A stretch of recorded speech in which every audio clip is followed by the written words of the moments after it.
The Truth Girls.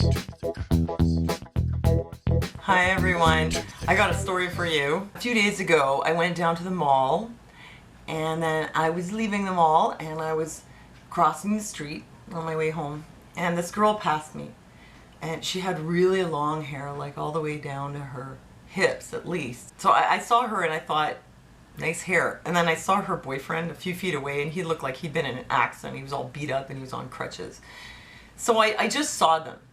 I just passed them, you know? And then I realized, I have to pee. So I thought, I don't want to walk all the way home. I'm going to go back to the mall. So I went across the street and I went to go back in the mall. And as I was going back in the mall, I was coming right up to the entrance of the mall and I was dragging my little green shopping cart behind me. And the wind was blowing and my hair was like this. I couldn't really see very much what was going on around me. And I was kind of really tired too because I'd been in the mall for a while.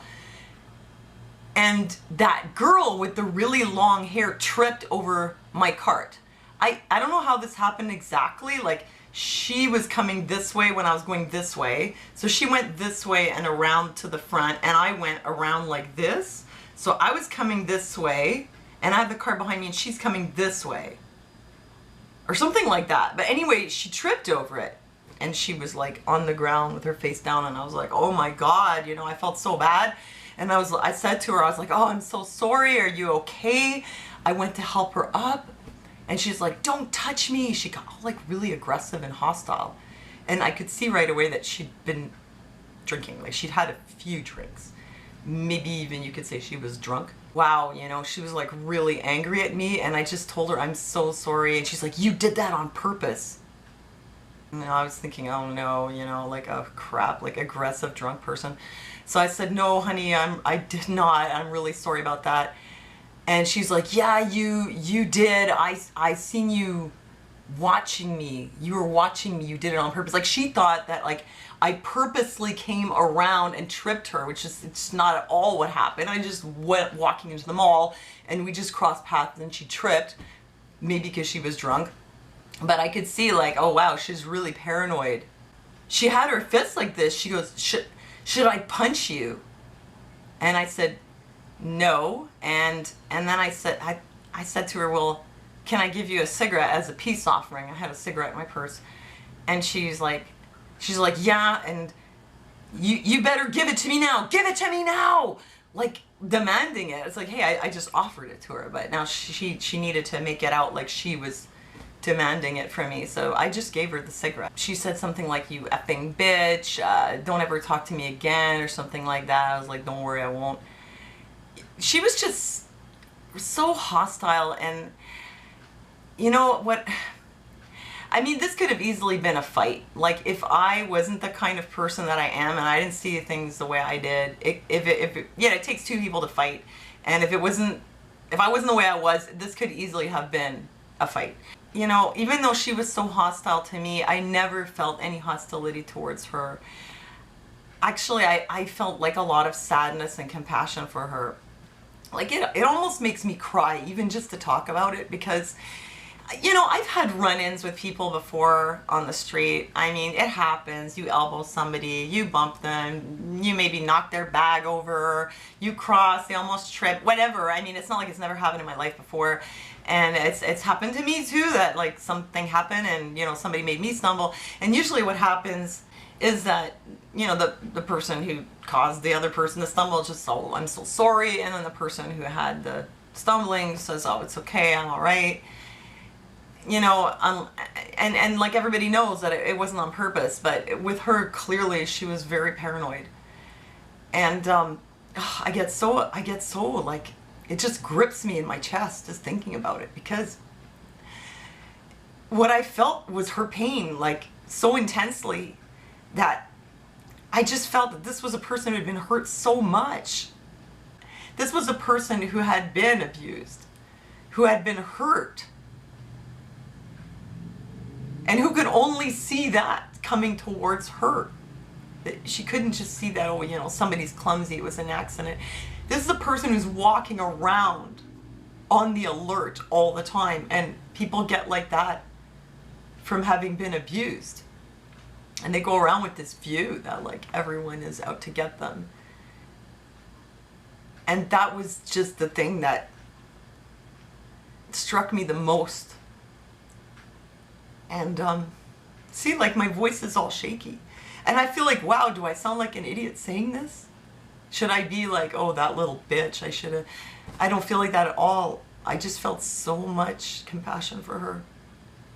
Because God doesn't want you to feel like that. God doesn't want you to feel like you have to be on guard all the time because everyone's out to hurt you. That's what happens for somebody who's carrying so much pain inside them, and probably there's a good reason and a long history of pain in her and probably her family. You don't become like that overnight.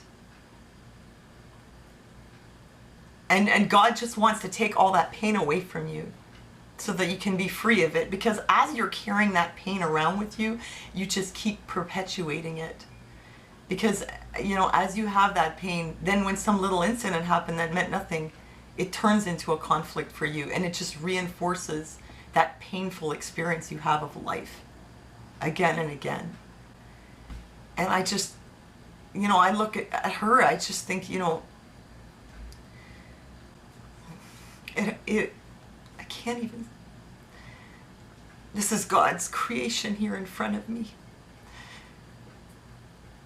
who has been hurt so badly. I cannot possibly feel hostile or defensive or angry at her, because all I get from her is so much pain. I really do. And I know she has that pain. I know she does. I just pray that God will remove that pain from her and work a miracle in her life to heal her heart, to give her a new life, a new start, in a safe place, and to surround her with safe people who love and care for her. My heart just breaks for her, you know.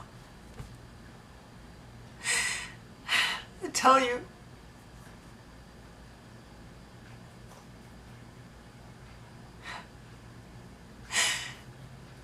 I'm not crazy, you know.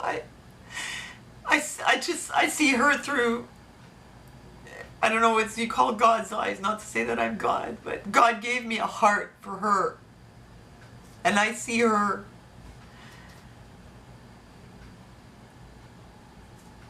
with so much compassion. That she could have hit me and it wouldn't have changed anything. You know, when it takes two people to fight, and this is what I think, like why Jesus said, turn the other cheek. Because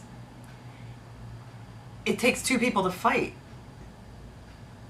If one of them does not engage at all, it diffuses it. I mean, yeah, you have some people that are very, very hostile, very aggressive, but in general, when you can you get to the place where you love someone who hates you? Try to get to that place, because you'll diffuse some of that hate.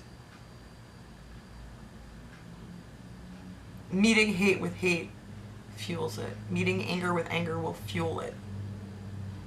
Meeting it with compassion will diffuse it. And so there was no fight. And I had nothing to prove to her. Like, she could call me a bitch. It didn't matter to me at all. Why should it? She could say whatever she wanted to me. It didn't matter. Nothing that she could have done or said to me in that moment could have been worse than the pain that she is walking around with all day, every day. I know she is. And so it was impossible for me to be angry at her, or to be, you know, hostile back to her, because in my heart I was praying for her.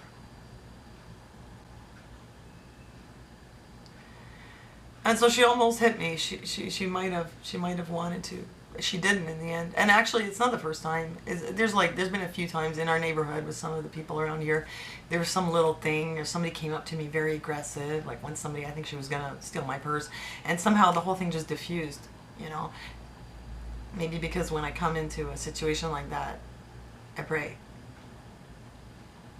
Not just like, oh God, keep me safe, but I pray for that person. Lord, have mercy on her. Lord, help this person. And I mean it. And so that was my story.